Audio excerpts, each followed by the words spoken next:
Hello, everybody.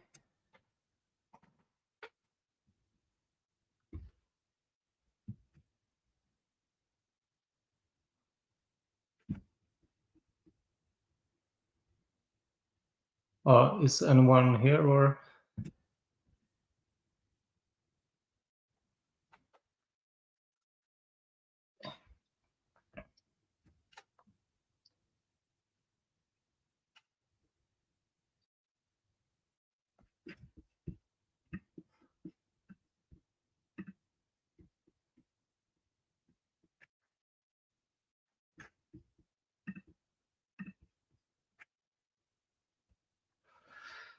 Let me know if you can hear me okay. And yeah, can just write in the chat if you have anything you'd like to ask me or like to chat about.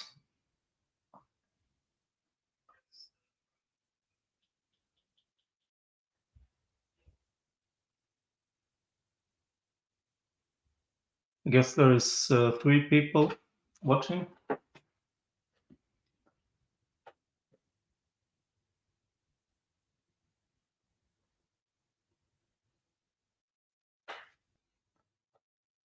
So just ask away if you have something you like to chat about.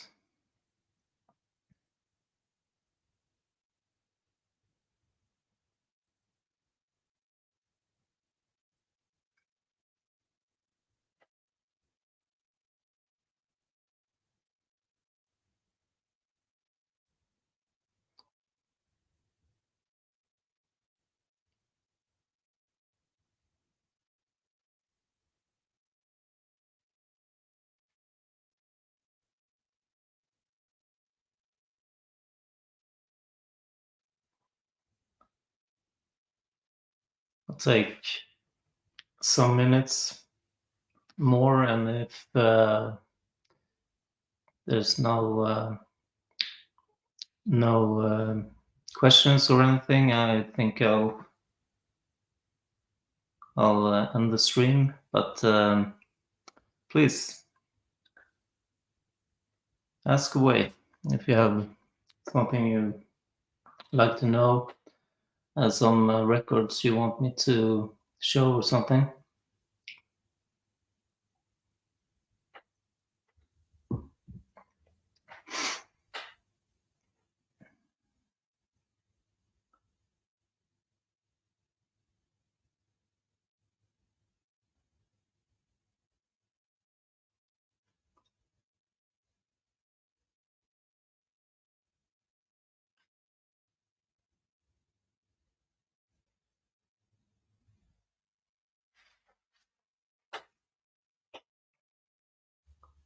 I hope you can hear me at least.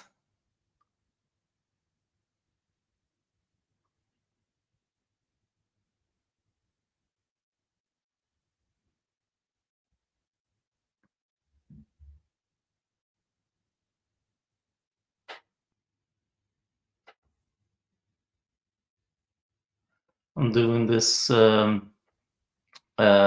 stream via StreamYard, and I hope it's the first time I've done this, so I hope you can hear me, and yeah, that you can see me as well. But I think you can.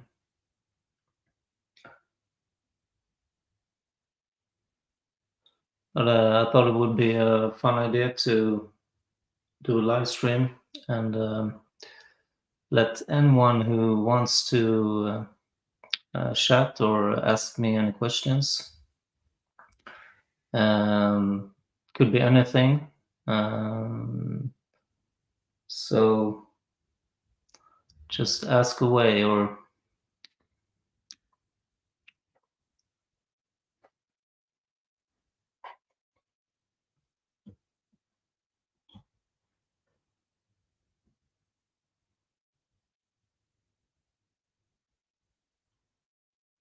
well, we're up to 5 minutes now and no no signs of life, so I think I'll end the stream. So I hope you have a great rest of the day, and yeah, talk later. Bye.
Hello again. I think there's 5 people now watching, so maybe we could get this thing going. If you'd like to ask me something, um, want to see some records or anything, just let me know.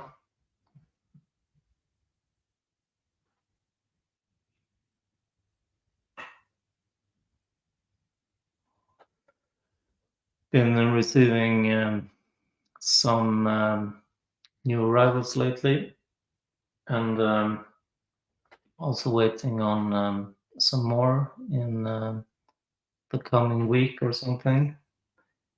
Um, but yeah, anything you like to chat about or ask me, or any record you want me to show or talk about, just let me know.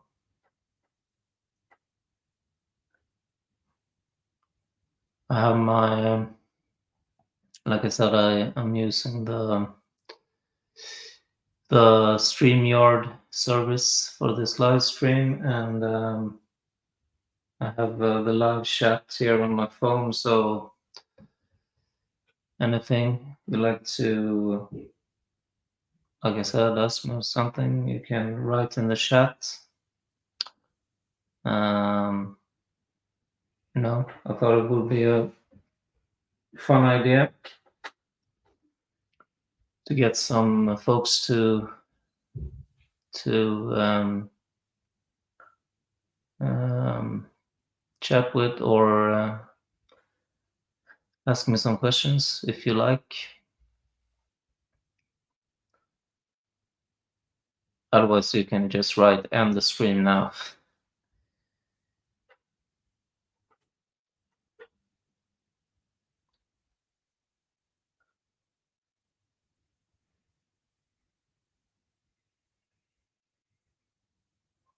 Hope you can hear me and see me at least.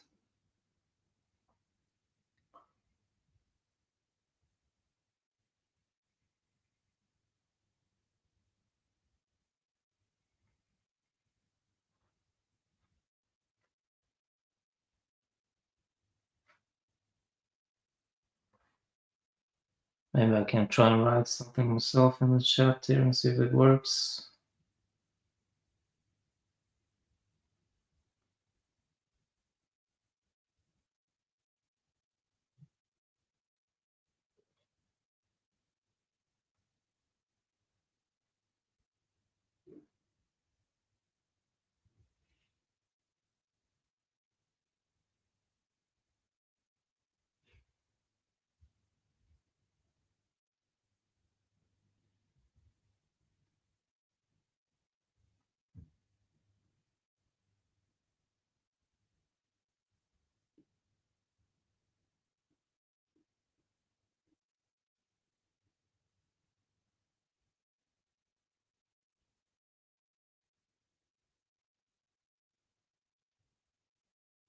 I think it works, but maybe there's a delay.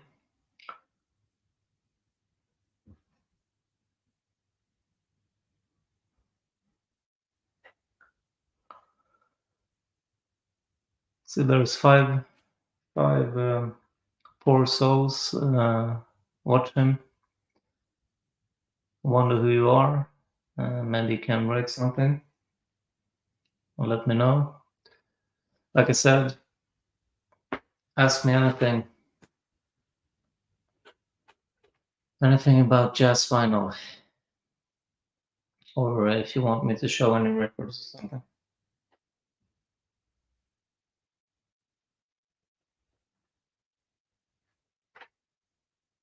I'll be here for a little while longer. And if no one's asking any questions or chatting, I will end the stream. We're about 13 minutes in now. Well, first question from Billy Bob, 1976. Hello. Do you only collect Blue Note and Prestige? No. I collect lots of labels, but of course Blue Note and Prestige as well. But all the classic labels from the 50s and 60s, small labels as well. I have a lot of stuff on, a lot of rare stuff on smaller labels, and I think I really enjoy trying to find smaller label titles. I think it's fun, and there's a lot of great stuff on smaller labels, like Danish debut label, for example. I've been trying to find the stuff for many years. I finally got one title, Albert Dialer's Spirits. Was unbelievable that I got that one, and I'm really happy about that. And Yeah, very rude of me. Hello. It's okay. But um, yeah, but the Art Pepper stuff on Tampa, Intro, Jazz West. Those are smaller labels. It escapes me now all the small label stuff I have, but I have plenty, and but a lot of the time it can be a bit hit or miss sound wise on these smaller labels. But if you compare it to Blue Note, for example, which you always I collect only original mono pressings. I've been doing that for uh, first pressings, strict first pressings. I've been collecting since 2010 or 11, somewhere around there. And but Blue Note always sounds great. You always the original pressings in mono always sound great, and yeah, the quality is always top notch. And I'm only trying to buy stuff that it's in top shape as well. Um, Near mint, a lot of the titles I have, um, but I can go for VG++ or X if it's a great sounding copy. So, but Bill Bob asks any particular favorite period type of jazz, hard bop, post bop, free. I enjoy all types of jazz. When I started, I listened a lot to bebop and hard bop, and cool jazz as well, West Coast jazz. But then for many years now, I've been leaning towards post bop. I will also listen to the avant-garde and free jazz as well. Like I mentioned, the Albert Ayler Spirits is a great one, but New York Art Quartets and all the post pop on Blue Note, for example, is amazing. I recently got a copy of The Cry on Contemporary by Prince Lasha and Sonny Simmons, which is also a bit of a mix, avant-garde, bop-ish, and I really enjoyed that. One of my favorites periods of Blue Note, for example, is the 4000 series when Gresham Moncur Third Evolution, the Joe Henderson stuff, Inner Urge, Pete LaRocca Basra, for example. Those are, and also my favorite pianist, Mal Waldron, his stuff is super great. The Quest, for example, on New Jazz, a great one. That's in my top 5, I guess, or it is in my top 5 jazz albums of all time. And yeah, and Booker Little, my favorite trumpeter, did a lot of great post pop stuff as well. And so generally, I think I'm leaning. My preference, if I would have to choose, is post pop, and a bit of the avant-garde. But I truly enjoy hard bop still. I love it, and West Coast Art Pepper, one of my favorites. and yeah, um, and I've also tracked back in time a bit, listened to the cats that came before modern jazz, like Ellington, for example. I truly enjoy him, and I guess you have to have a bit of Ellington in the collection because he influenced so many. So and the cats, the tenor players that played with him, like Ben Webster and Paul Gonsalves, and I have starting to buy stuff from them as well. So I'm tracking back a bit as well, and I'm loving that stuff as well. Um, yeah, so my it's very broad, the things I like, but I think post pop is my absolute favorite kind of jazz, brand of jazz, if you like.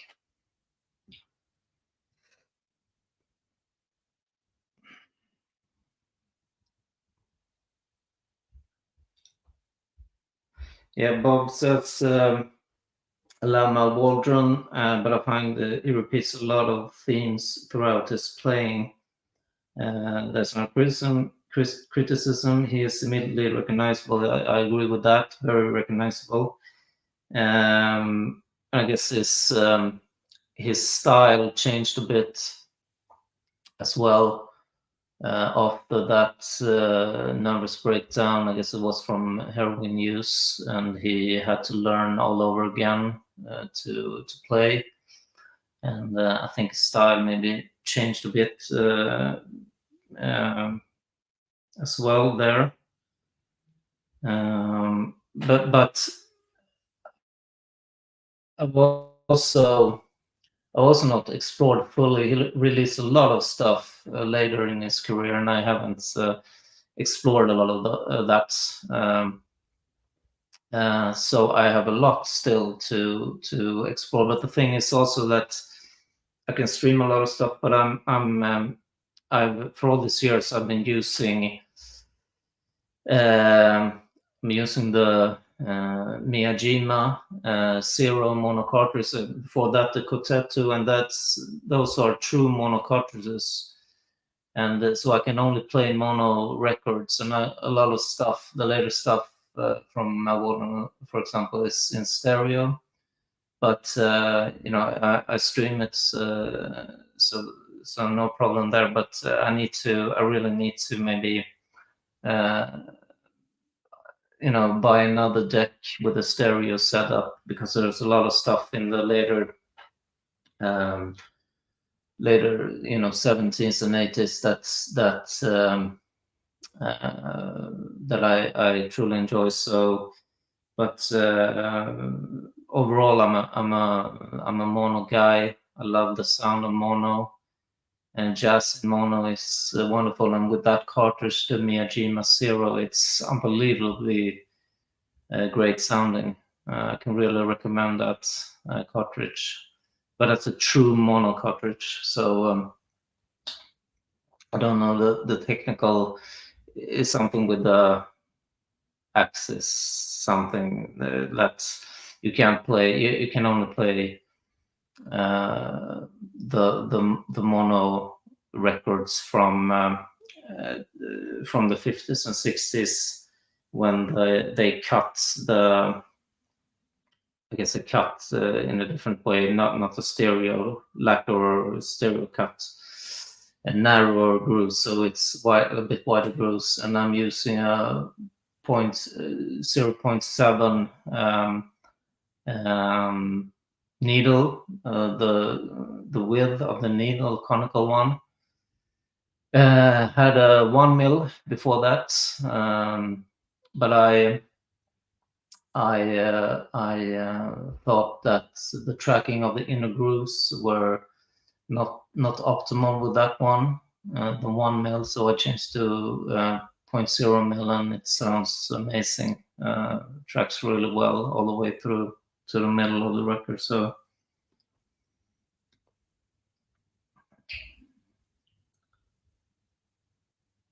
yeah, I'm you know I'm really missing out on a lot of vinyl stereo stuff for sure. That's been in my mind for quite a while to get uh, another stereo setup as well.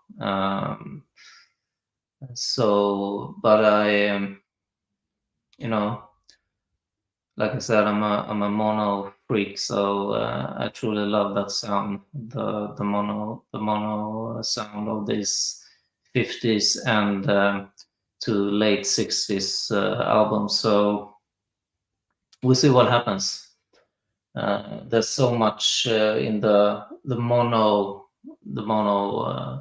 era that I'm after. So that will keep me busy for quite a while anyway. But for sure, there's a lot of great. But I'm also there's a lot of great stuff from the 70s and 80s. I have before I got my turntable and that I have now and the Miyajima mono cartridge. I had another turntable with a stereo, so I have some stereo records as well from that period when I had a stereo setup. So, but yeah, the 70s and 80s, like I said, there's a lot of great stuff, but the sound, I don't dig a lot.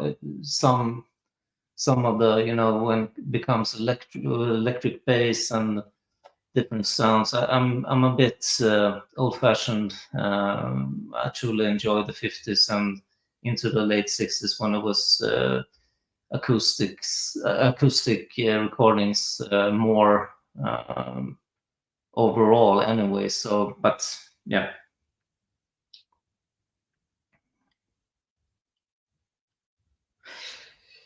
Billy Bob says, have you always been into jazz? How did you get into it? I found my way in through fusion and then worked my way all over the place from there. Yeah. No, no, no. I haven't always been into jazz. Um, I played in a band for a long time, drums, and it was not jazz. It was um, it, from the beginning. It was hard rock, heavy metal, and that's what I grew up with in the 80s. And then when the grunge wave came and Pearl Jam and everything, I listened a lot to that, and my band changed the style to that, and then indie rock pop we played, and but so I got into jazz a little bit in the uh, in the early 2000s. I listened to some fusion a little bit. Dave Weckl, for example. I was a drummer, so. But then in 2007, Sonny Rollins was up for the Polar Music Prize here in Stockholm, and they showed a black and white concert from Södra Teatern here, theater here in Stockholm from 1959, I think. It was a pianoless trio.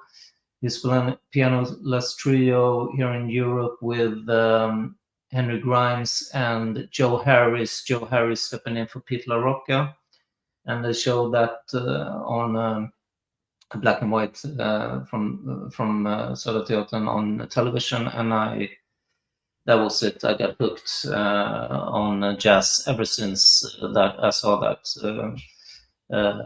stuff with Sonny Rollins back in 2007. So that's and then I started buying a lot of CDs, and then I got into vinyl. But bought a lot of vinyl at, for example, Andreas store here in Stockholm, famous store, and there was a lot of any pressing I could find good pressing, but um, it was not first pressings. But then in, like I said, 2010 or 11, I started to really get into the first pressings, and then I guess the rest is history. I've been collecting strictly first pressings ever since, and um, yeah, so that's a bit of my story into jazz. Um,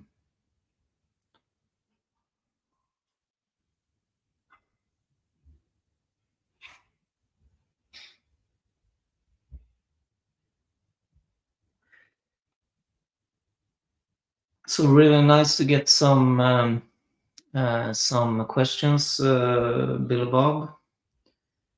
Uh, Anyone else who would like to ask something? Just right away.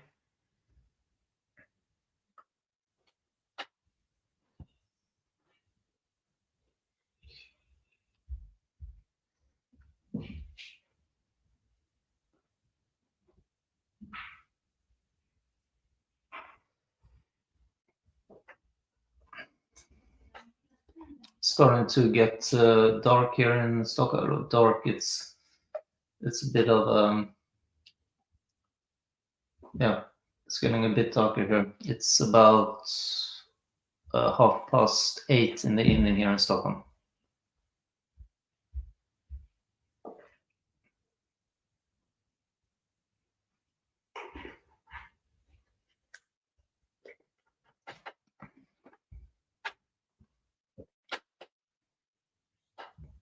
Let's see. Bill Bob asks, do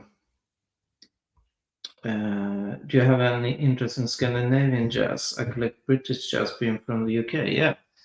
I love Lars Gullin, of course, the great baritone player. I have a lot of his stuff on the Metronome label, a lot of EPs, great stuff. But not only Lars Gullin on the Metronome. I have a Metronome label. I have a lot of when the Americans came to Scandinavia and played there. There's a lot of stuff released on Metronome, which is another labels as 7 inches. And for example, Freddie Red and Joe Harris and Tommy Potter. Yeah, several others, of course, Stan Getz. So, but Lars Gullin is probably my favorite. My favorite Scandinavian player, and British jazz I've been getting into as well, with the Iron Car and what's it called, Dust Fire, for example. Great album. There's several others there in the Lansdowne series. Joe Harriet, and Tubby Hayes, and so on. There's a lot of great British jazz players. But yeah, the Scandinavians are great as well. There's a lot of great stuff. And I've seen a lot of stuff live here in Stockholm as well, with several different players. So Christer Andersson, for example, tenor player.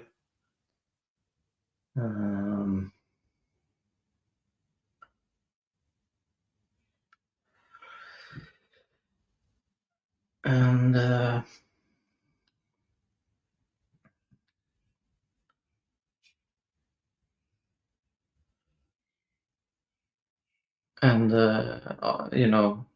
Arne Domneros as well. Yeah, there's several. several great players.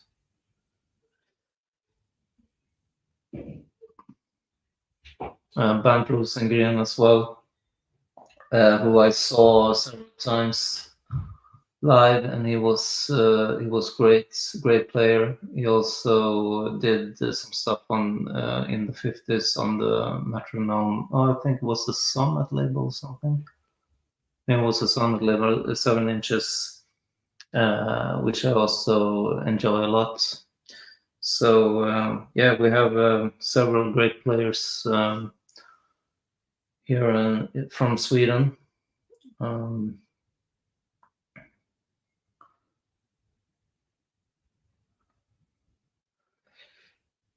Yeah, the Don Randall and Iron Car Quartet. That's it. Yeah, and like I said, Duskfire is a superb album. Amazing.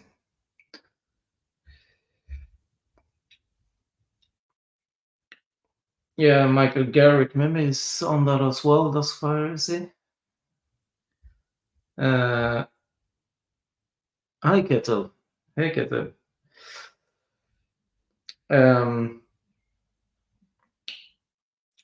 Keto says,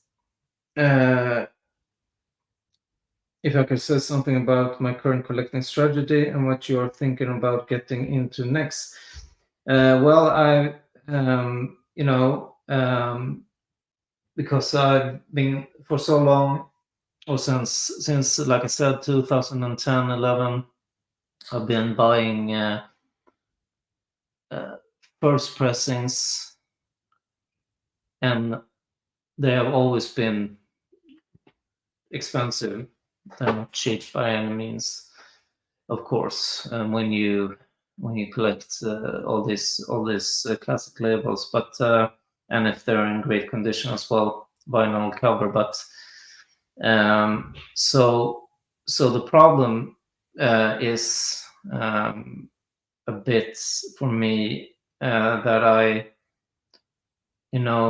couldn't get in so much albums per year, understandably, of course, because they cost a lot of money, so I had to save up for many months each time. Each time I bought an album, so I wanted to get in more stuff into the collection because there's so much else to discover that are much cheaper on other labels, and titles that are great. And I've been leaning towards that for a while now, concentrating and exploring other labels, different artists, and getting in more stuff into the collection faster. Great stuff, of course. So that's been really fruitful for me to get in so much great stuff in shorter periods of time, so you can build a collection faster. And but I've been also been straying a bit as well. There's some titles that I've been after for a long time, and I had to go for that. I had the means to do that at the time, so I went for it. But for me,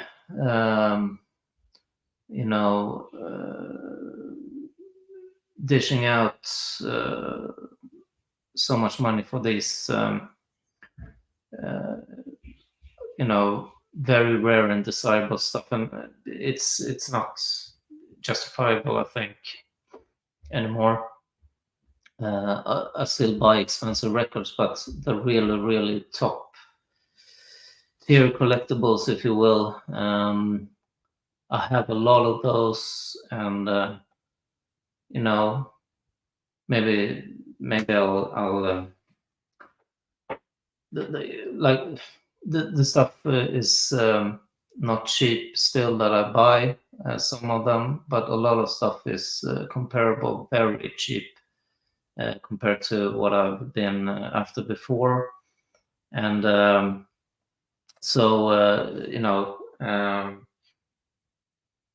and the prices have risen since I bought this really uh, since I purchased these really expensive top tier collectibles.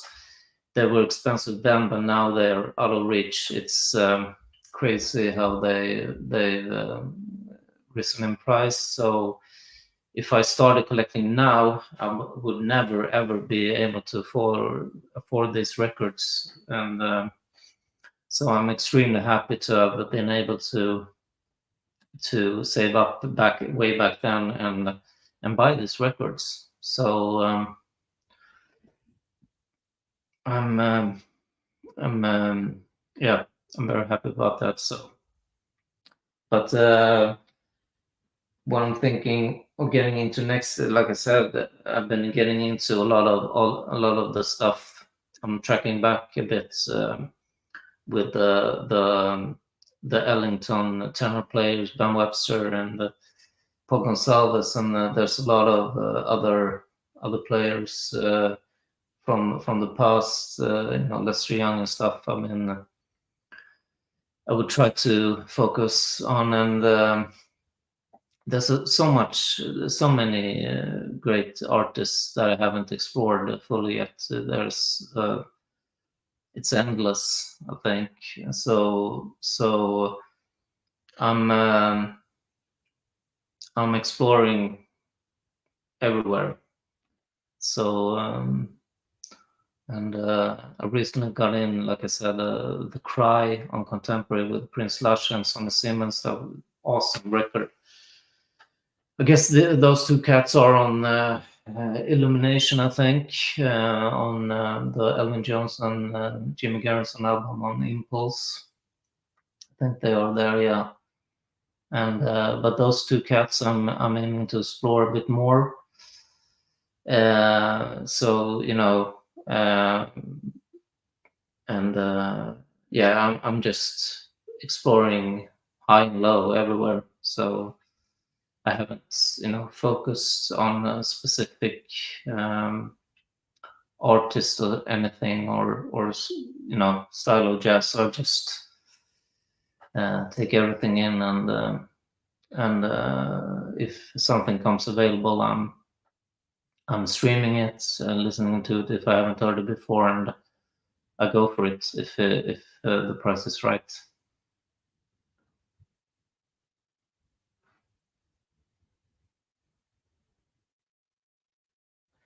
But like I said, the strategy I have is um, I'm really trying to focus on a bit, you know, uh, affordable titles. So um, yeah, I think it's more fun to explore and get in more into the collection than just saving up for one blue note for 3 months or something. I don't know. Depends on the title, but and just get in a handful of records each year. I don't think that's it's not that.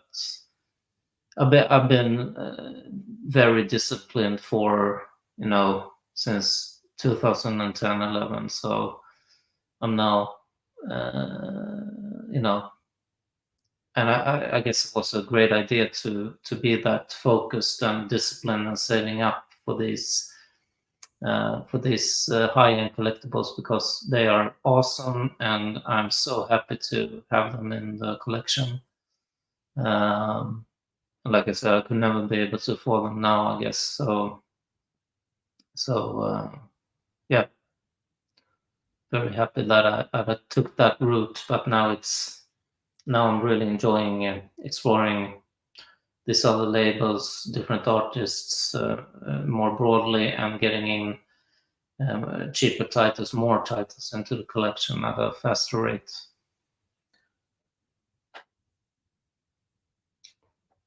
Let's see. Bill Bob says I ordered the new OGC of The Cry. Yeah, good for you.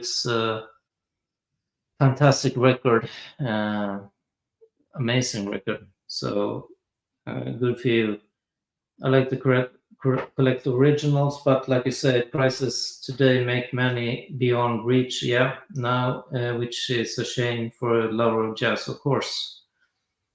And it's been that way for a long time. It's just now they're in the stratosphere. It was a lot of the titles when I started buying first presents were very expensive, but now they are. It's crazy what for example, the Jazz Record Center out of New York's their auctions on eBay. The type it's crazy. I think it's a new, maybe just a few people that come into the hobby for the past few years, maybe a few really I guess wealthy collectors, wealthy people that can afford to.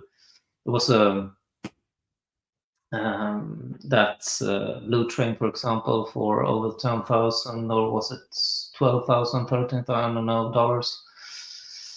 Completely crazy. And the Hank Mobley 1560, which I bought a long time ago, original, that went for over $10,000. It's just nuts.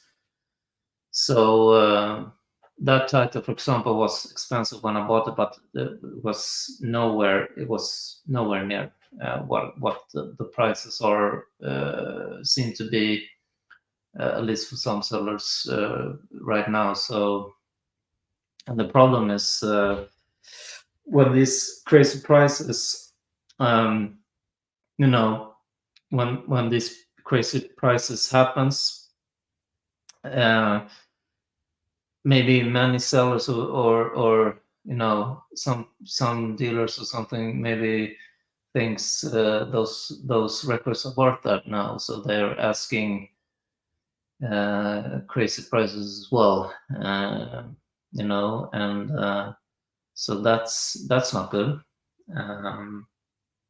But maybe it's Jazz Record Center. Maybe it's a bit of a it's a highly reputable seller.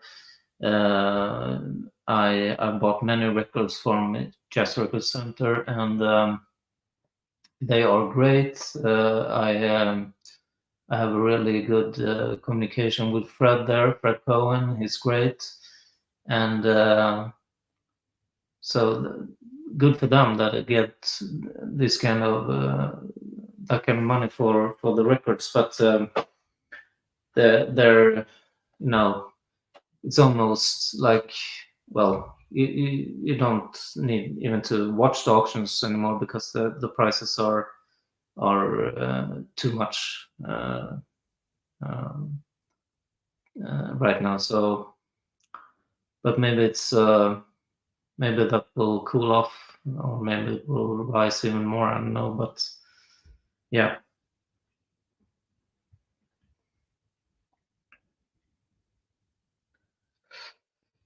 Keta says, really enjoy following the new collecting. Many titles I've never thought of. Yeah, and that's the thing for me as well. And that's when you start, you know all the Blue Notes, the prestige stuff, the Riverside, but the Riverside have a lot of titles as well. I haven't explored fully as well, and I found a lot of cheap Riverside titles, but.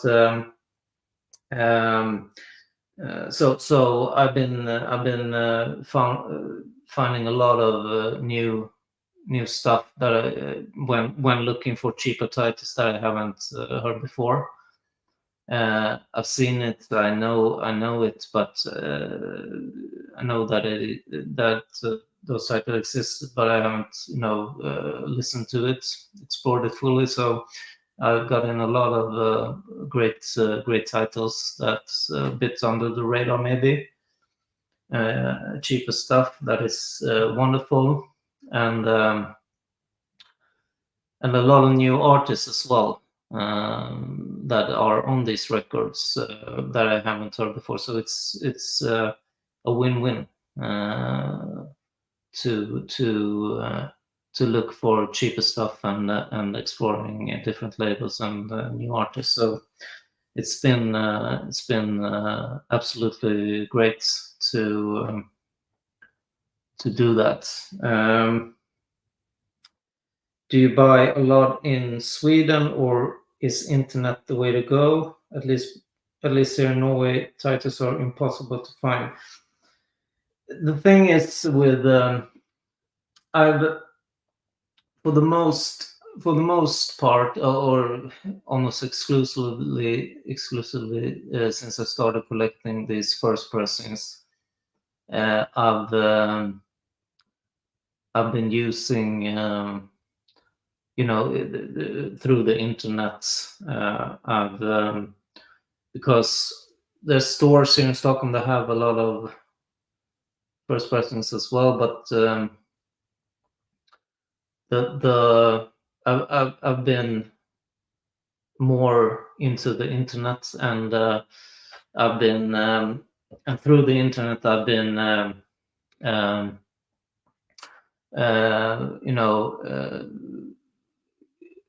gathering sources, people that I private collectors, and from all over the world that's been contacted. We have I've contacted people through the years, and we have built a great communication, and I buy from them. But also I buy plenty of stuff from Japan as well, because the thing is, with a lot of the Japanese went over to America and Europe in the 70s, 80s, 90s, I guess, and they bought a lot of stuff. So a lot of the great stuff is over in Japan.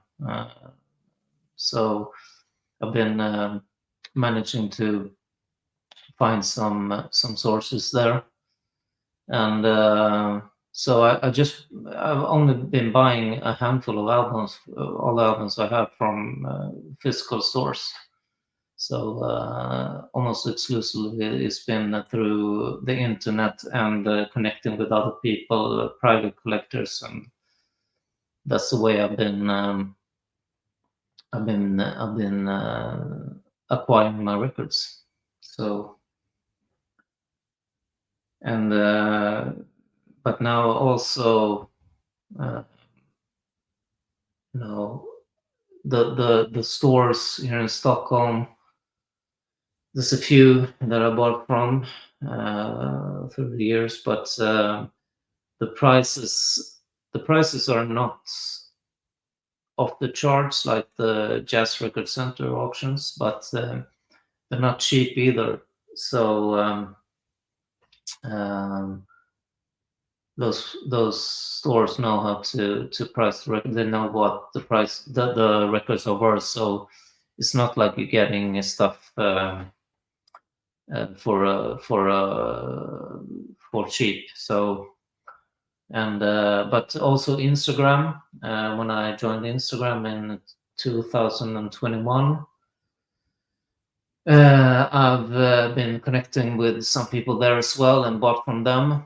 So that's been great source as well. And people put up records for sale there, and I've been found a few guys there that are that have some great stuff, and I've been buying from them as well. So Instagram is a great place as well to branch out and trying to find great stuff as well. And Kettle says as well, is there any collector meetups in Sweden? Maybe a few jazz collectors per square kilometer. Yeah. No, I've been connecting with the people from Sweden, collectors, and but no meetups really. I've been been to the homes of Swedish collectors and connecting with them, buying stuff from them, and over a cup of coffee. But no collector meetups really. I guess I've been a bit of a lone wolf in that department, but that would be great to meet up some people. And if someone comes to Stockholm from abroad and like to meet up, I'm up for that. So just let me know. That would be really fun to meet some guys, and you know, yeah, that would be great. Just let me know if you're coming to Stockholm.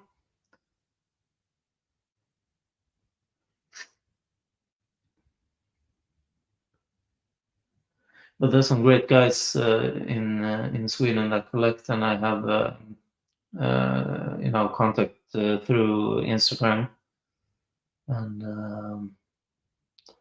also been like I said at the homes of a few guys, older guys, old old in the game, um, uh, serious collectors, which I've been fortunate enough to visit their homes and their collections, and bought a few albums. So that also been great.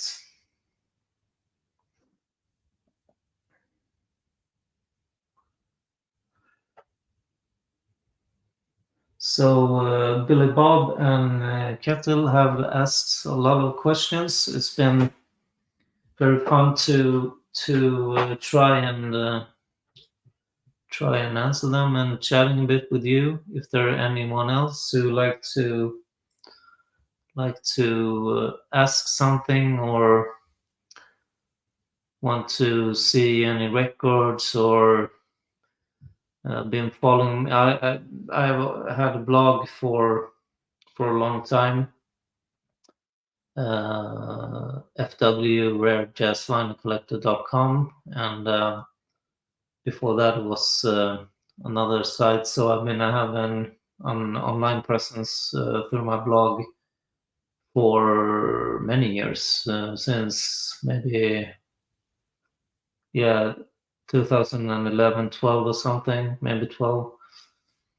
And maybe some some of you out there have been following me for a long time, and maybe you like to ask something.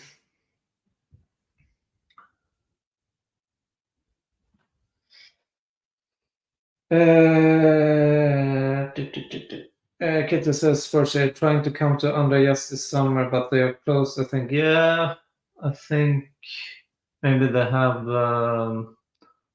closed during the summer. I don't know how long. It's been a while since I've been there. It's been a few months, but Andreas is a great store. I thought maybe, yeah, I really dug that shop when Harald Hult was the guy there. Now it's another guy, and he's great as well. And but through my experience, he really has the it's not easy to find cheap records there.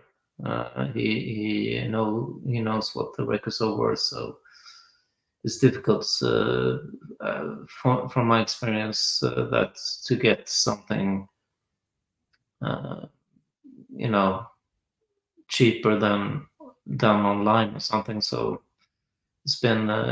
but maybe if you go there, I've been asking through Instagram and stuff, and the prices have been quite high. But if you go there and buy in person, maybe the prices are a bit, I don't know. Maybe you can get a deal, but great store still. Bilbao said, please show your absolute favorite record. Record of okay, yeah, absolute favorite record. That's impossible. I posted on Instagram. There was a hashtag from a guy there some years ago, and everyone showed their top 5 records, and I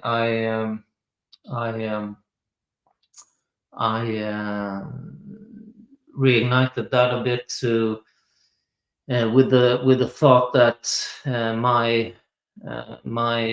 tastes, because then I posted the records from 5 other artists I start, that has meant a lot to me, but not necessarily. Maybe the records were great, but I did when I reignited that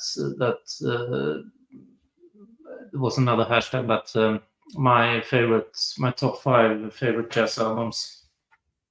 I thought I show what I was into at that point, and still is, and that was leaning toward more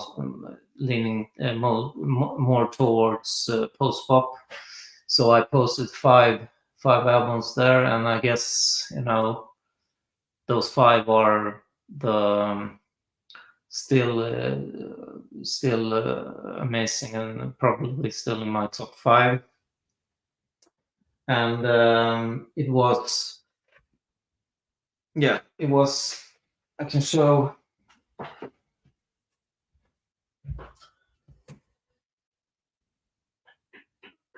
Where's it?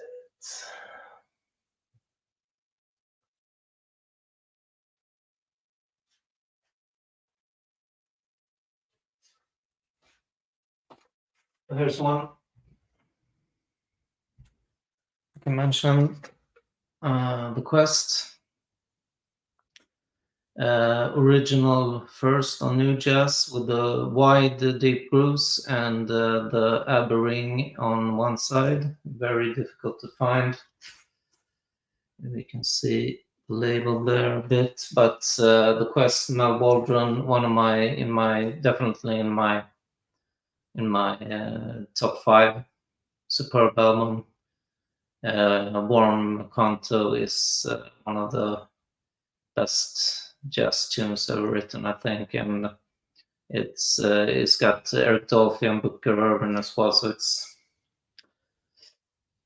superb album. That's one.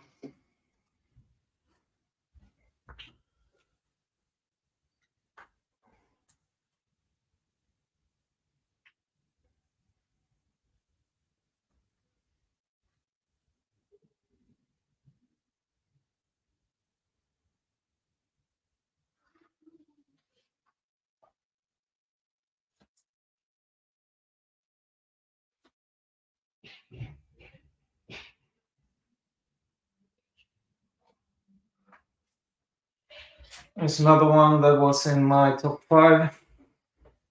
Pete LaRocca's Basra. Original mono as well on Blue Notes. Amazing album. In superb condition. Of course, Joe Henderson, one of my favorites, Steve Coon and Steve Swallow. Great album, in my top 5 as well. It was I looked quite a while for this, and it's not an easy one to find for sure, especially in mono and in this condition. So I'm still over the moon that I have this one. Great album, in my top 5 as well.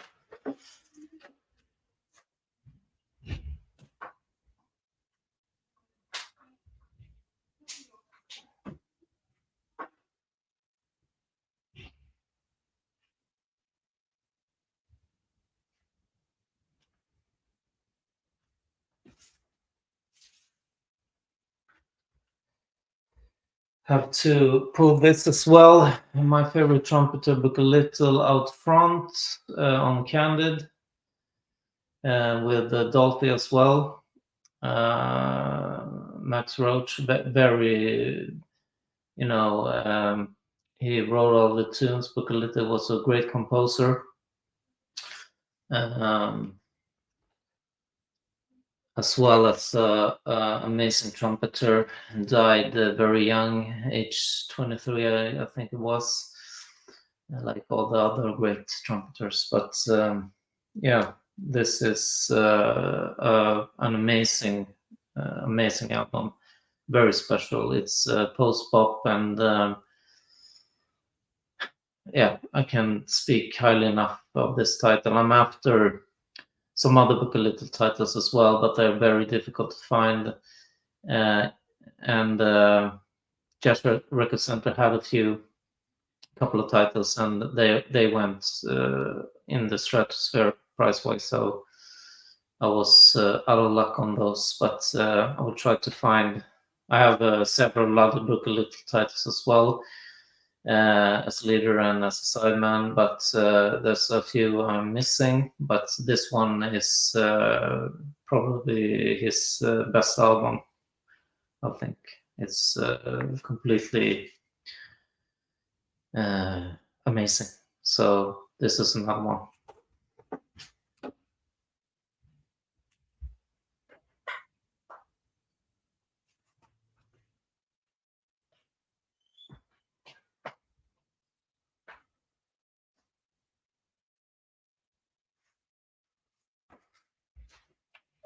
And another one. Speak No Evil, Wayne Shorter, original mono as well, of course, on Blue Notes. It's Freddie Hubbard, Herbie, Ron Carter, Evan. Classic, amazing album. Well, this is difficult. So, but yeah, it's quite difficult to find this in mono in great condition and original. So, extremely happy to have found this as well. Not cheap, but it was definitely worth it to have this classic album. Wonderful stuff.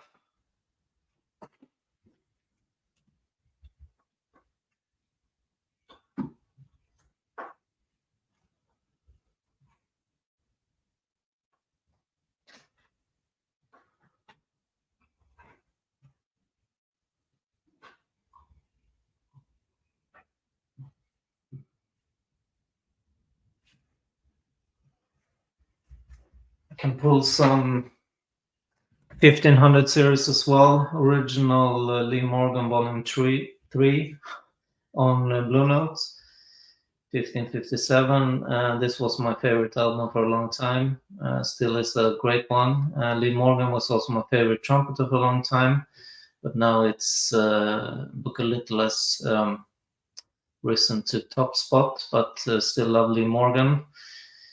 He was great later in his career as well, but these early titles are absolutely wonderful. You can't see the label, and I won't take it up, but it's New York 23 on both sides. original first in a superb condition. Sounds great, but I guess, yeah, and this was good one to pull as well, because this was the first really, top, if you like, top collectible, or holy grail, or any label you want to use. This was the first title I spent a lot of money on, back in, I guess it was 2012 or 11. I bought some original Chet Baker, for example, on Prestige early on. Those were the first presents, I guess. But this one was the first, really expensive album that I bought, and it was a bit of a scary thing to pay that amount. But yeah, the rest is history, I guess. But this, I will never be able to afford this one now. It's that will be impossible. So I'm very happy that I got this when I had the chance.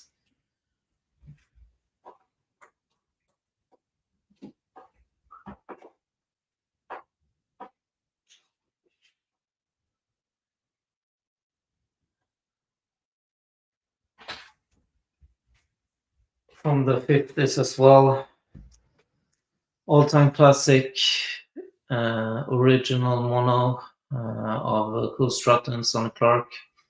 One of my favorites still. It's absolutely amazing. Favorite tune, maybe Deep Night.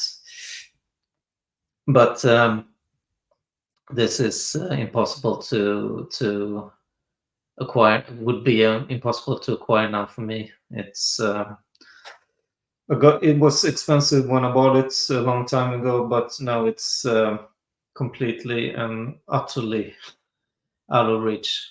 But very happy to have acquired this one, and this is one of my prized items in my collection. Really great stuff. All-time classic.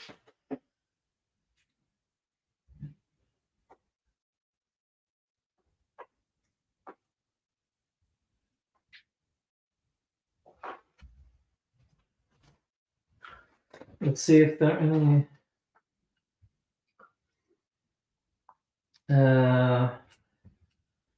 Let's see. I've shown so many records that I missed some questions. Kettle says, are there Abbey pressings on new jazz without the inner ring? Difficult to understand the variations of new jazz with transition from wide to narrow beat groove. Love the Book a Little record. His best, yeah.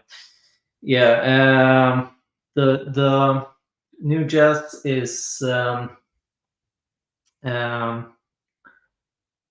it's a bit tricky when it comes to a bit later in their catalog, what to look for. But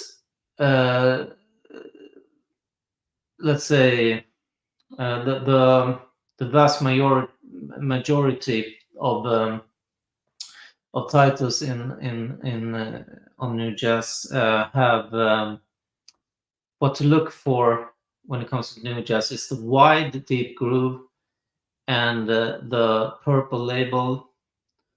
There's a special color. You see it when you know it when you see it. And the Abbey ring, the small indent, or what is called around the spindle hole on one side. It could be side A, side B. Most frequently side B, but there's some on side A as well. But that Abbey pressing die ring is, from my understanding, it has to be that ring to be an Abbey pressing, I think. So if new jazz also has lot of different variations on the color of the label. It could be darker, and the deep groove is more narrow, and no Abbey ring, and those could be pressed on recycled vinyl. But if you find an Abbey pressing with the little ring around the spindle on one side and the wide deep grooves, it should be no recycled vinyl, so you can just relax. And those are the first pressings as well. But later in the catalog,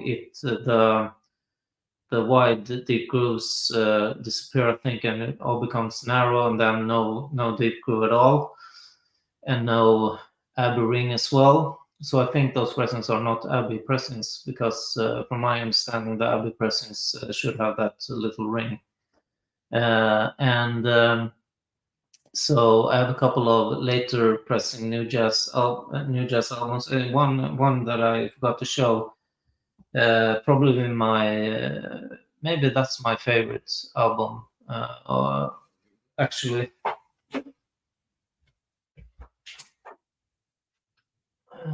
let's see. This one, Far Cry by Eric Dolphy and Booker Little. That one has that's later in the catalog. It's 8270, so it's on the verge of in the catalog that the deep groove disappears and stuff. So, but this has deep groove and the Abbey ring. So this is an example of, and also the a lot of this also has the textured cover, the waffle pattern, and but also some new jazz. The first it should say NJLP, New Jazz LP 8270A, and then High Fidelity on the label. Some later pressings has what is it? Is it new jazz? But it's 2 rows. It's side 1 and side 2 instead of on A. So it's on 2 rows, and those are later pressings during the vast majority in the catalog. But then I guess that becomes the first pressings later, I guess. So, but yeah, I have a spreadsheet of what to look for. So I know which pressing should have for the vast majority, but some titles are a bit. What is it? Is it some crackling, maybe Rohins or something, or Kenny Burrell and John Coltrane? There's some that it's not 100% definite what to expect from a first pressing in terms of details, but the vast majority look for the Abbey ring, the wide deep grooves, and later in the catalog it could be a bit narrow deep groove, an Abbey ring, and then it disappears. So, but yeah, the vast majority look for the Abbey ring and wide deep grooves and the purple labels that are really purple, not dark purple lilac or something. So if it's not that on several titles, the vast majority, if it doesn't have that, it could be on recycled vinyl as well, which is a shame. So yeah, but this one is in my top 5 as well. Superb album, amazing flute playing by Dolphy. It's out of this world, and Booker Little is out of this world as usual as well. So this is completely insane. Jackie Byard as well, one of my favorite pianists. Ron Carter, and Roy Haynes. So, and this is a pristine copy. It's like new, plays like new. The cover is like new. It's amazing. I can't believe I have this in the collection. It's wonderful, great stuff.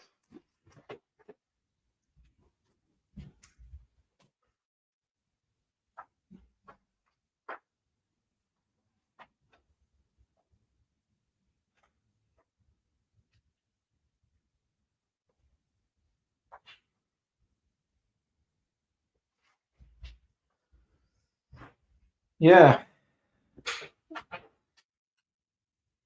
we're already 1 hour and 20 minutes into the stream, and there's 8 people watching. That's great. Let's see. Sorry, Kat, that was a long answer. I hope you got your. Please ask if you if I was unclear about anything there, but regarding New Jazz. Speaking of evil, gotten tough to find. Yeah, it's very tough to find, and I've through my experiences, the Joe Henderson titles, the Wayne Shorter titles, the Herbie Hancock titles are very difficult to find, at least in mono originals. I've been lucky enough to find some Joe Hendersons, Mode for Joe, Inner Urge, and In and Out. Herbie Hancock, I only found one, Inventions and Dimensions, which is one of his best, I think. I had some chances to buy Imperial Knives and stuff, but they were quite expensive. Was not too long ago, but I passed on that because it was quite expensive and the cover was not 100%. Um, so and Wayne Shorter as well, very difficult to find. Speaking of Evil is one of the titles very difficult to find an original mono, stereo maybe as well, but as well Night Dreamer and Juju. And Juju is very difficult to find in my experience. I had some shots at Night Dreamer, but passed on some copies. Maybe I should have done that, but those 3 artists are some of my favorites. So it's a bit it's difficult to find originals of those on Blue Note. So yeah, but the search goes on. Nothing is impossible, but could be quite expensive if you find a great copy. Let's see. So my Lee Morgan Volume 3 UA mono, nice condition, but a high noise floor. Guess the first is much better. I haven't gotten experiences like by now I only collect original first pressing, so I have no experience with other pressings. But I guess if it's United Artists or Liberty, I guess they could sound great. From what I've gathered through the years, but the first pressings, in my experience, always sound amazing when in great shape, and even if they're not in near mint condition, they still sound great. So a bit about these albums are pristine. Yeah, I've been a lot of I've been really focused on through all the years I've been collecting on finding these pristine records, or at least as great condition as I could find. So, and hence the prices I had to save up for many months for each title. So but yeah, they are in very nice condition. I'm very happy about that. The vinyl says any Sun Ra records. Sun Ra is a cat I haven't explored much. There's several albums which I enjoy a lot. Most of them are his early period, but those are very, very difficult to find and very, very expensive if you're looking for the first pressing. So, but I haven't explored Sun Ra a lot. But like I said, the first I almost bought. I was interested in buying. What's it called? The one with the very, very first silk screen cover version of, but it was the second pressing, I guess, with the it's a girl flying on the cover or something, but I don't know. The title escapes me, but that one is great. There's a few others there as well in this early period that I enjoy, and who knows, maybe I'll get into Sun Ra a lot more going forward and trying to find stuff from him, but that could be very expensive and as well. Because I will be looking for the first pressings, and it will be maybe too expensive and hard to even know what the first, because they made all the covers were handmade and the labels and several different versions of each title. So I'm a bit lost there, but maybe I'll get there eventually. Why only mono? Like I said, I had a stereo setup a long time ago, and have still when I bought any pressing I can find, and it's from what I can remember, it's been 15 years, but I guess it sounded great.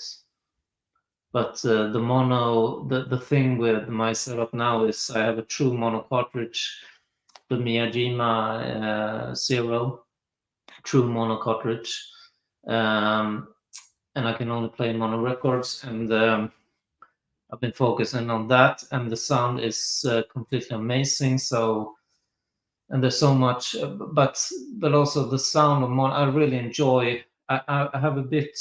I don't. I'm a mono guy. I like that soundstage. The focused, big, fat. How to describe it? It's very cohesive. It's not one instrument here, and I'm not. But maybe I'll get into it. But I'm really enjoying and been for a long time.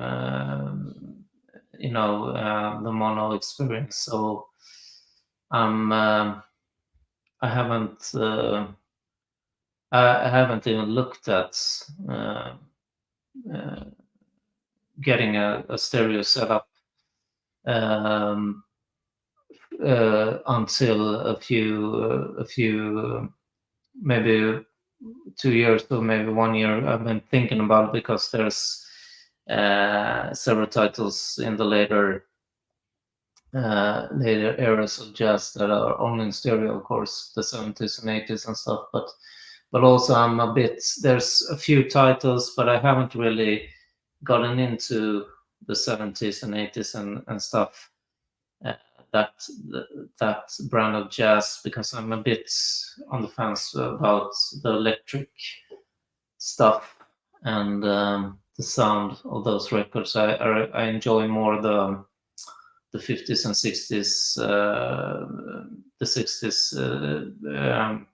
I think were the greatest for me, greatest time period. The whole that decade, the 60s. Those albums were sounds amazing. So, and there you can find mono copies of everything. But for example, Miles, the second grade quintet on Columbia, I've been adding a few. I'm getting in another title here in next week.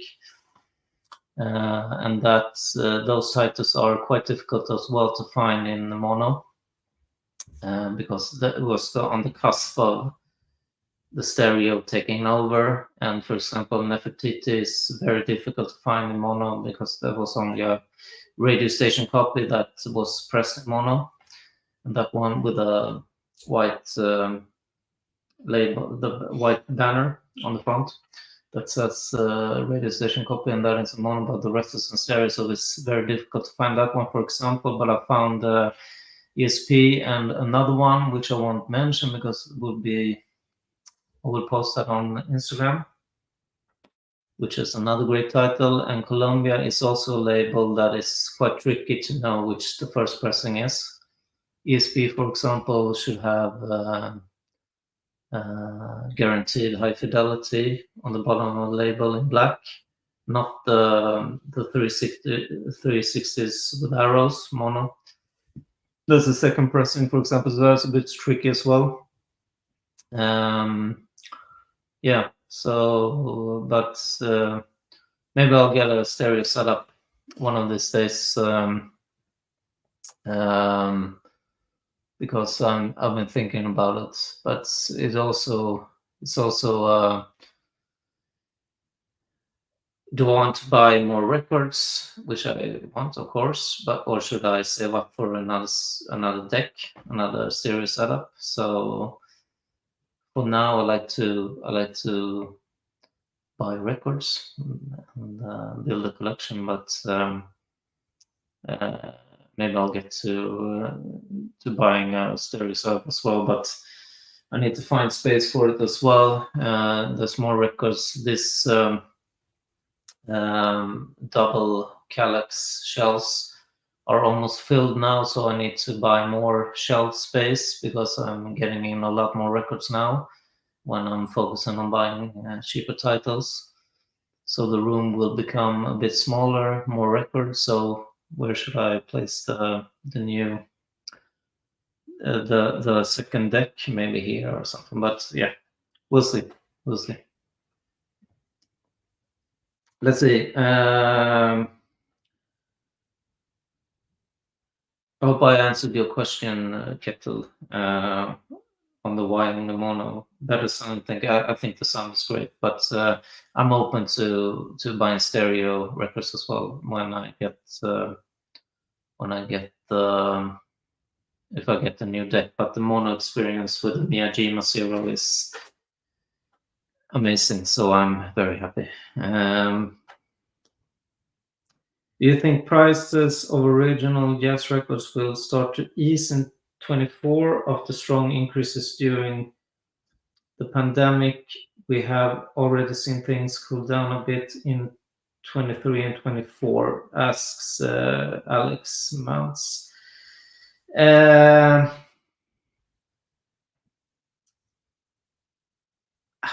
Not really. I think because from my the high end titles will still be very expensive. It all depends how you get your records, how you find your records. If you if you connect with a guy or girl,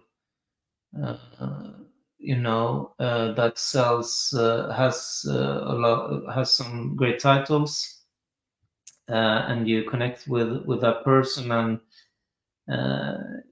maybe you can get a good price from a private collector or private seller. But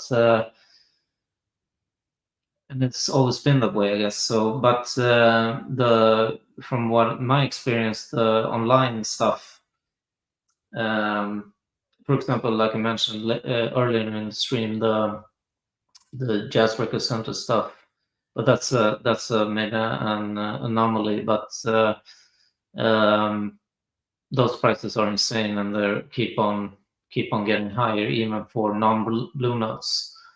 So I was looking at that Book a Little, for example, the Book a Little and Friend on Bethlehem, and that went for over $3,000. So it's completely insane. So, but you know, there's a lot of people and stores and stuff in Japan, and even if in Japan there's also quite high prices, but some stores and collectors are it's you can get good prices or reasonable prices on a lot of stuff. But yeah, I don't think I think that the prices of the high end collectibles on Blue Notes and Precision and stuff will continue to rise. I think it's no. I haven't seen any indication of them going down in price. So, from my experience at least, but and also, like I said, that Book a Little on Bethlehem, that's not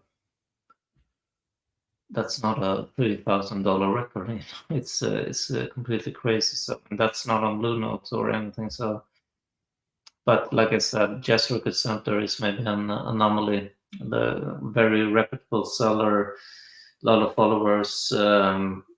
So, but a regular seller won't get that price. But let's hope the prices cool down a bit. But the mid-range collectibles or titles you can find for reasonable prices at many places, I think, still. But let's see what happens. Kete says, I see you have a few free jazz records. What's your take on this genre? What do you like about it, and any artists you are looking into? I've been exploring the avant-garde and free jazz for quite a while, and you know, I guess it started with the later Coltrane stuff, Meditations, and all those records he released on Impulse. But I guess it started there for me, exploring more of that stuff. Albert Ayler I've been listening to. Like I mentioned, I think early in the stream as well, I have that Spirits by Albert Ayler on the Danish debut label. Very rare record as well, and amazing records. Henry Grimes, one of my favorite bassists, is on that as well. And that's very free and wonderful music. It's so, I find the free jazz a bit like I can relax listening to it. I can meditate. I can close my eyes and just let the music wash over me, and the different textures and sounds. And I think it's a great experience. And I have listened a bit to Joe Harriott as well on Lansdowne, on the Lansdowne series, Columbia, British. That's great. He mixes a bit of avant-garde and bop, but yeah, great stuff. New York Art Quartet. I guess it's their first album on the ESP disc, and that one is great. And what else? I've been listening to some of Henry Grimes stuff, which he did with several different people. That's great. I actually watched a video on YouTube with Marshall Allen and Milford Graves and Henry Grimes live, and it was superb. And yeah, I like free jazz and avant-garde, and um, I've been you know slowly exploring that stuff. So I really enjoy often the drumming is and the double bass stuff is very good. The textures and the freedom in which they play, and Spirit of Unity, for example, with Gary Peacock on bass, amazing. And Sonny Murray, the textures he creates on the drums, it's amazing. So I really enjoy it. I really enjoy free jazz and avant-garde and ornette. But I don't see that as it's maybe it's not free. It's maybe avant-garde, but I don't think it's completely free. But like Eiler, for example, but he still retains the the basics of bop and the blues as well. So I love Arnett, so I really enjoy him as well. But yeah.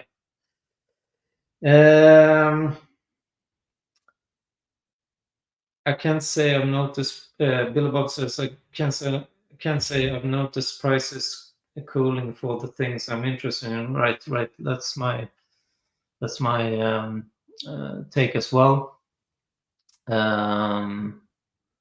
But at least for the high the higher end stuff, I think I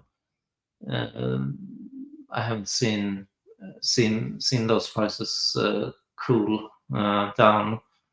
But for when I've started my new approach with trying to find cheaper titles on several different labels I haven't explored much.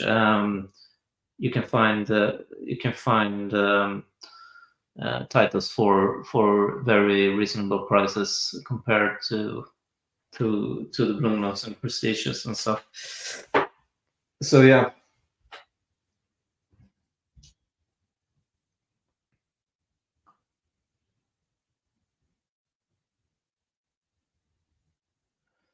Yeah. We're 1 hour and 42 minutes in. There are 10 people watching. I think that's great. Welcome if you have joined just now. We have discussed several different topics, which I think has been very, very interesting and great to chat with you guys. When I started the stream here, it's my first time streaming, and when I started the stream, there was complete silence. There was a few people, but nobody wrote anything. Then Billy Bob started to ask some questions, and we were off. So I really enjoyed this. It's been absolutely great to chat with you guys, and I hope you enjoyed it as well. If there's some other questions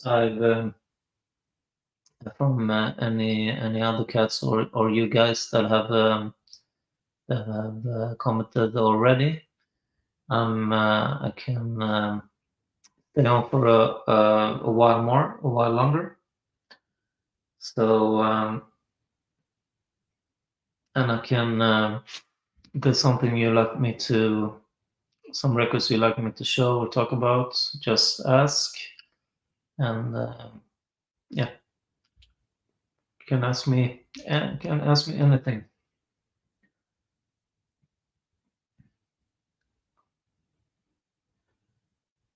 Yeah. Bill Bob says, thanks for taking the time and great to chat. You as well, Bill Bob. Really, really great to talking to you. And the kettle as well. Thank you. Thanks for joining. and I will definitely make more live streams. I think was really fun to chat with you guys. Kettle says, "Have you found a big jazz collection?" Actually, I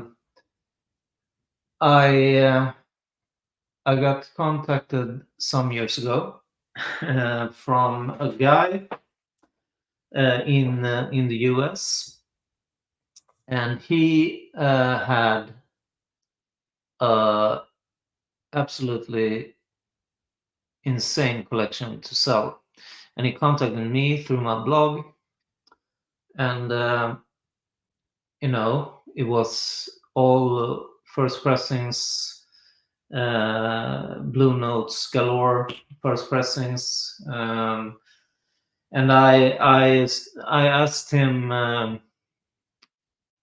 to send. I asked him about some titles, and he sent back images, and I thought I could, because I can afford to buy a whole collection with the original pressings. It's impossible. So I asked for a few titles, and I thought I could buy, pick some titles to buy. But then he stalled a bit, and he wanted to sell the whole collection, and he did. There was also I can't buy a collection even if I had the money, which I definitely don't have.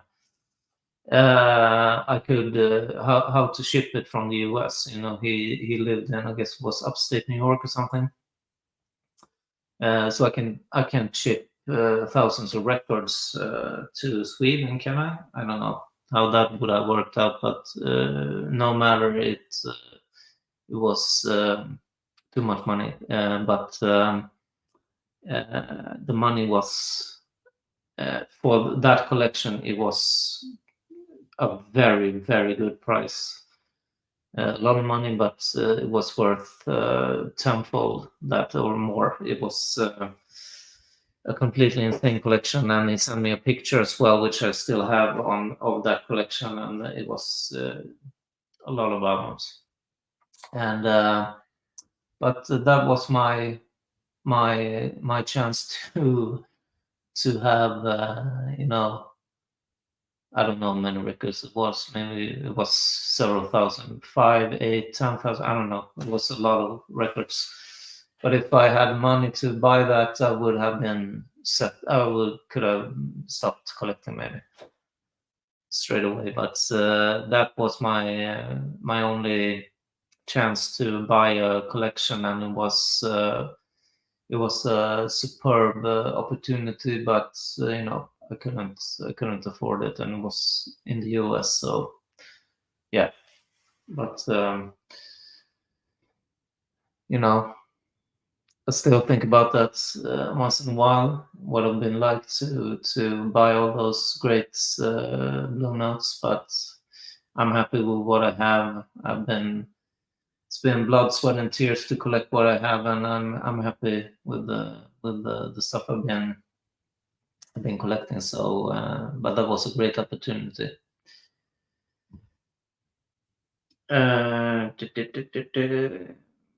Can you please post a link to your blog? Yeah, it's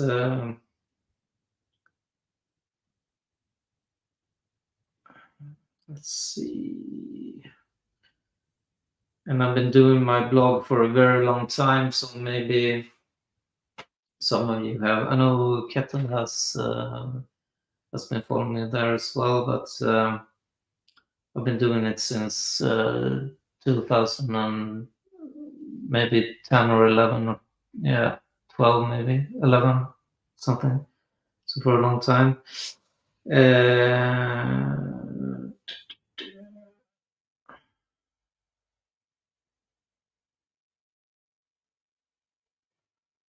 But this version of the blog is when I moved from Tumblr to Squarespace. That was in 2015. So the stuff that is on there now is posts from 2015, but I've had the blog since 2011, 12 or something in other incarnations, or how do you say? But let's see, after we were just collector.com. Here's the link to the blog. And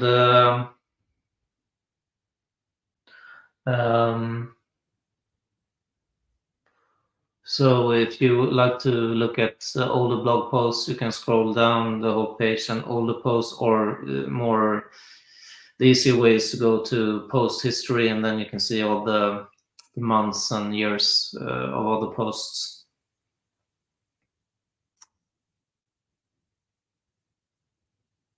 And Kata says, I agree on that getting a whole collection would possibly ruin the thrill for hunting. Yeah, that's one aspect of it. If I bought that collection, if I somehow managed to ship it over here and had the money, it would be,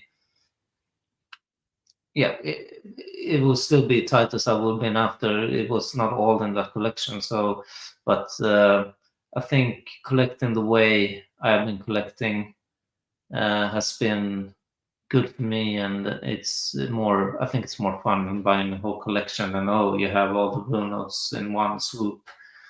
I think it's more fun to, I think it would take a little bit of joy out of the collecting, maybe to just buy everything and have it at the same time. So this is a lifelong journey to explore and to try and find the original pressings. So yeah, I think that's a better way, for me at least. So we're down to, it was 10 watching a while ago, now it's 5. Maybe you're getting tired of me. So if there's something else someone like to ask me, or any records you'd like me to show, or anything, please do. I can stay on for a little bit longer, but yeah, like I said, it's been wonderful chatting with you guys. Really enjoyed it, and I will try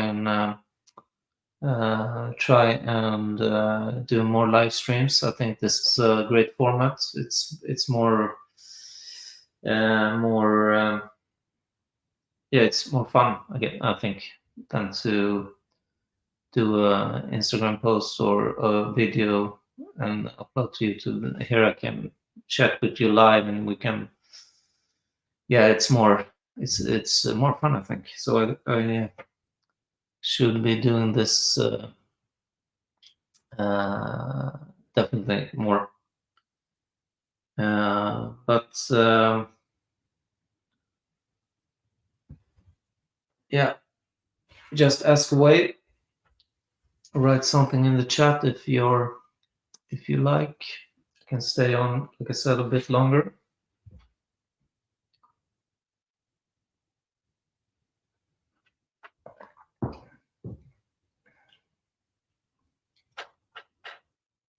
And I've been doing, I had a YouTube channel as well several years ago, and then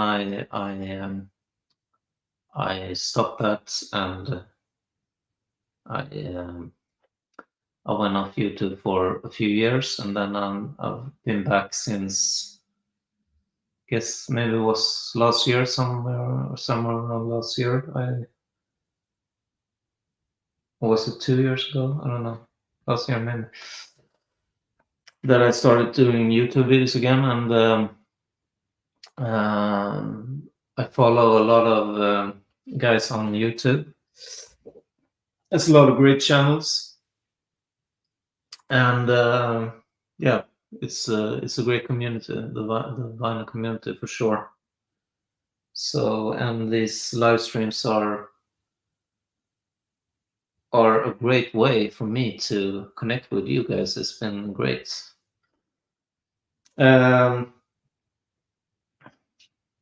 Kete says, do the live stream again, more will come. I hope so. And but it's been great just having you guys to talk to chat with. It's been absolutely wonderful. So yeah, but I will definitely be doing more live streams for sure. I have to drop. Billy Bob says I have to drop off, but really enjoyed it, and we'll look out for the next one. Great, thank you, and thanks for joining, Billy. It's been great having you. Uh, hope to see you on the next one.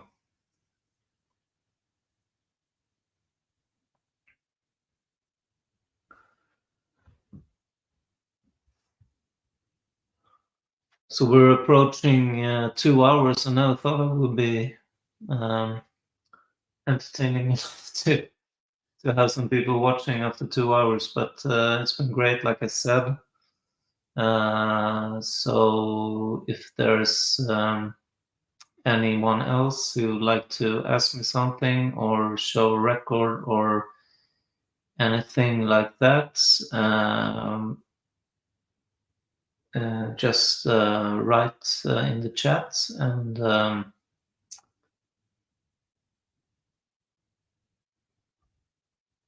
or we'll see each other maybe on the next live stream, which I definitely will be doing. But I guess I think it was a great premiere live stream. It had some people here, great people who like to chat about records. So it's been absolutely lovely to have you here.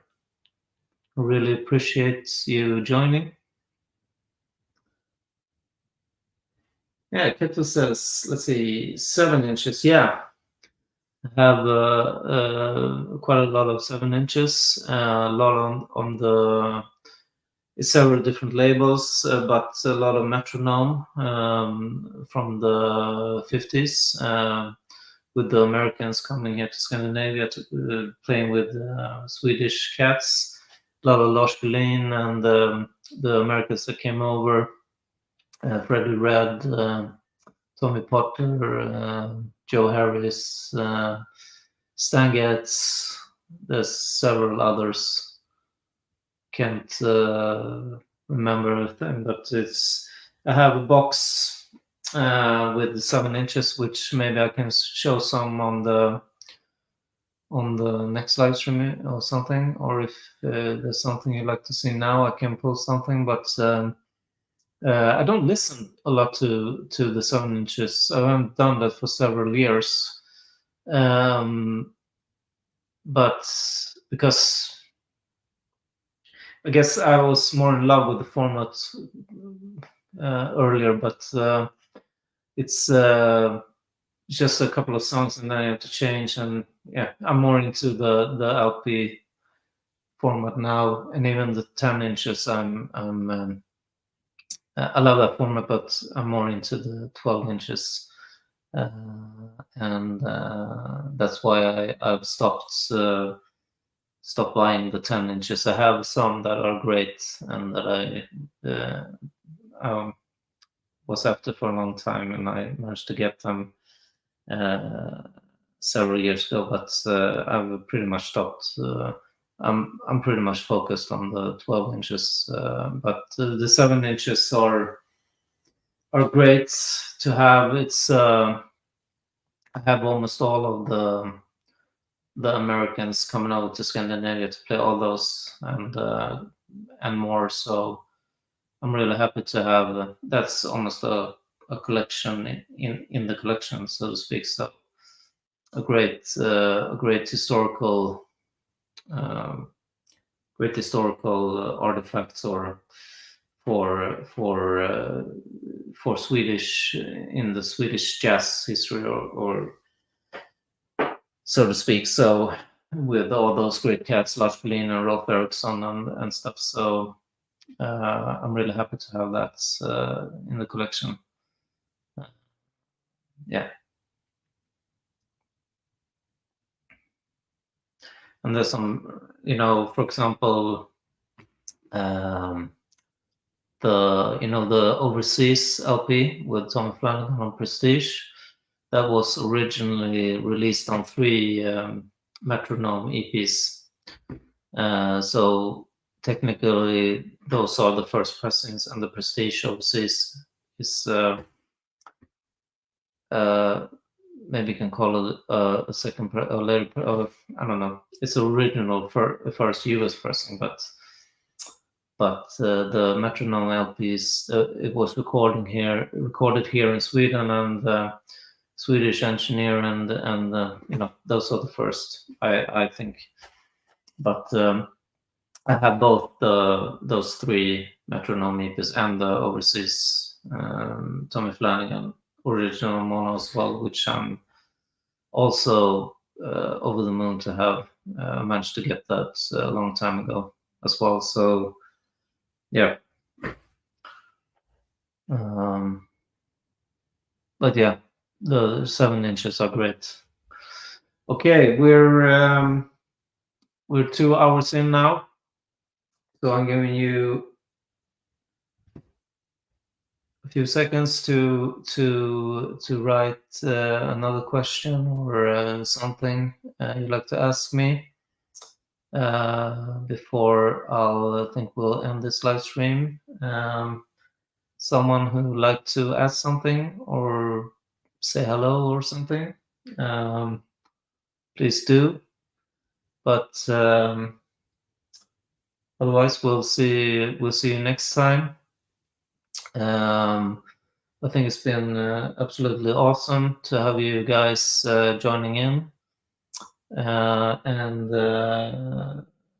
got to talk about some interesting topics, and it was some great questions, and very interesting to answer some of those. And I always like to chat about collecting and jazz, so it's been absolutely great. It feels like I don't want to end the stream almost. It's been a lot of fun.